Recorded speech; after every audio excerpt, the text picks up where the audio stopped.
Greetings, ladies and gentle readers. I'm Dwyer, and I just finished reading Apocalypse Regression, a litrpg series by two authors, apparently. We apparently had Charles Dean and R.A. Is that Magia? Mayha? R.A. Good old R.A.M. And right away, it's weird. This book cover looked like it was going to be serious, right? Like, oh, we got like the time clock here. Right? And like, we got this like broody, like maybe main character that apparently might be having to make some tough choices. I thought that was the kind of series we were getting into. It was the one that I was looking forward to reading. But, you know, they always say don't judge a book by its cover. And if you look at that and that's how you judge this book, you'll be very disappointed because it's not a serious read. Doesn't make it a bad read. It's just not a serious read. It's very much a more lighthearted, attempted humor kind of read. Not meant to be taken seriously. As such, there are a couple of decisions the main character is going to make, but we'll get into that in a minute. Suffice to say, what is this book? This is a regression lit RPG. In other words, the main character goes back in time to save the dying Earth. We've been seeing this a lot, and I actually like this genre of story a lot because I feel like there's a lot you can do with it if you truly flesh out your story, you truly get creative with it. Like, you could tell the same story 100 times and they would each feel very unique. So that's what I look for. How is this book going to be unique? So right away, one way it gets unique is the main character wasn't the one who was supposed to go back in time to save everybody. And that is when I realized immediately this book was not supposed to be taken like really, really seriously, and it was supposed to be very, very, very lighthearted. Because the whole like instantly being attacked thing, this isn't a spoiler, it's like the first chapter. Like the instantly being attacked thing when the portal turns on and then everyone and then only you being there to survive. And the way they go out, it was a little strange. Also, before you do that, you just have to make jokes about seeing, God, who was it? The Warriors knockers. It's like, really? That's kind of what you're joking about in a world where apparently everyone that you know has been killed, but you still have this very, very juvenile, sort of high school-like mentality. That's when I knew, pump the brakes on realism. Suspension of disbelief. This is just supposed to be like an anime-ish sort of lighthearted novel, I suppose.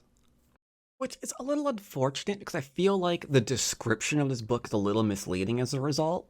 Like, you should definitely have in the description that that's the kind of tone you're setting for the book. I think and you'd probably sell more copies, honestly, if the cover reflected that as well. So those people who are looking for that sort of novel can instantly like zero in on what you're writing here, and, you know, instantly they'd pick it up. Instead, you kind of run the risk when you get like too serious with your cover and too serious with your description in a book that's not serious at all, that like individuals like me come along and read it and then we're tempted to give it a bad review because it is totally not what we were expecting. But I do try to evaluate books by what they try to be and not by what I want them to be, or I don't try to evaluate them by what what something else is. So what is this in a nutshell? It's a book that don't make no sense. Like, you go back in time, right? And you're like, okay, I've got to save humanity. I've got to take this seriously. There's no way on this planet you can take any sorts of risks, gambles. Well, not risks so much, but you have to go down a path expecting you to be the one that humanity is hinging on, right? Because that's why you kind of went back. But instantly we see the heavy hand of the author coming in and being like, no, you're going to do this because I want the series to go this way. And what he does here is he's a character that dumps all of his stats into charisma. The minute that happened, I realized, okay, that's not a sane, rational... Like, if you've played any kind of RPG, you'd probably be like, oh, charisma. So he's like a sorcerer or maybe a warlock or something, right? And he needs to go on his charisma stat, or maybe a cleric. I don't know. I'm a little rusty on my classes here. I forget who's charisma based. But you're figuring that's where we're going. So that's why he's like upping that to do the most amount of damage possible, or maybe the most amount of healing possible, or whatever the charisma's gonna do. And it's literally so people like him. And there's like a slight hook over with like the charisma and the class he ultimately chooses. Does it say what class he chooses? No, but you find out really, really fast, like in the first chapter or two, what class he chooses. He chooses a trainer. Yeah, he's just gonna train people, which is kind of interesting, I suppose, but it's really, really weird. Because that presupposes that no one's going to say no, and they're obviously going to be like all over being trained by you. But if they say no, humanity dies. So that's a really, really stupid decision.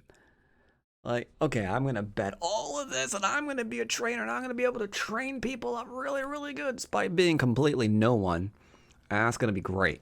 So yeah, that was weird. That was just really, really weird. And I hate little things like that because you have like the weird juvenile humor combined with the main character making decisions for the sake of the author essentially telling him what to do and not because they make sound tactical sense.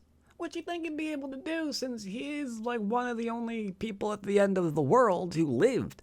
So you'd think he'd have a really good head on his shoulders, and then he makes weird decisions that don't make any sense other than the author wants them to make the decision, and it just gets all strange.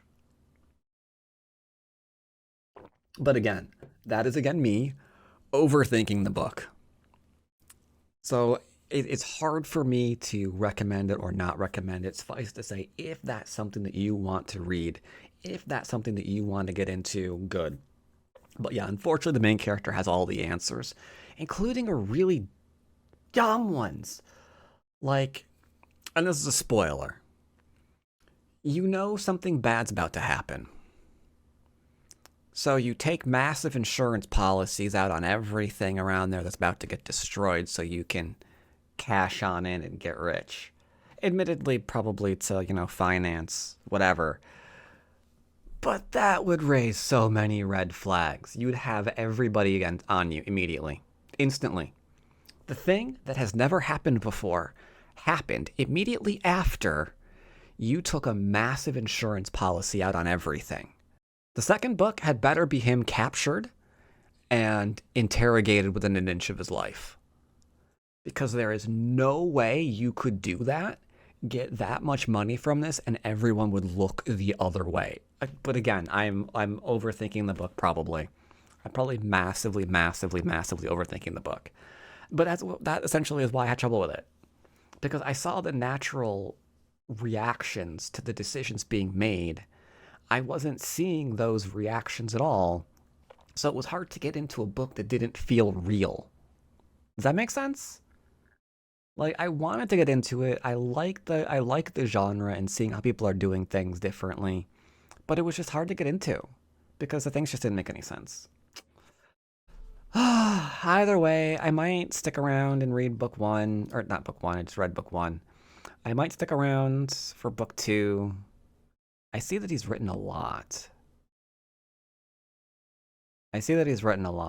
So there'll probably be a book two in fairly short amounts of time, given how much I'm seeing him write here. So it looks like he writes quite quickly, which again makes me nervous. Like maybe the suspiciously AI generated artwork here isn't really going to get a lot of time to it. I don't know. We'll have to see. Either way, if any of this has sounded interesting to you, then this is Apocalypse Regression, litrpg. Might be interesting for you, but again, if you want realism, if you want things that make sense and flow, logically, you might want to go elsewhere. You might want to go elsewhere. It's not a bad book. Mid tier, maybe low mid. I'd probably give it a C. I'd probably give it a C. Anywho, that's this book, and as always, happy reading, everybody.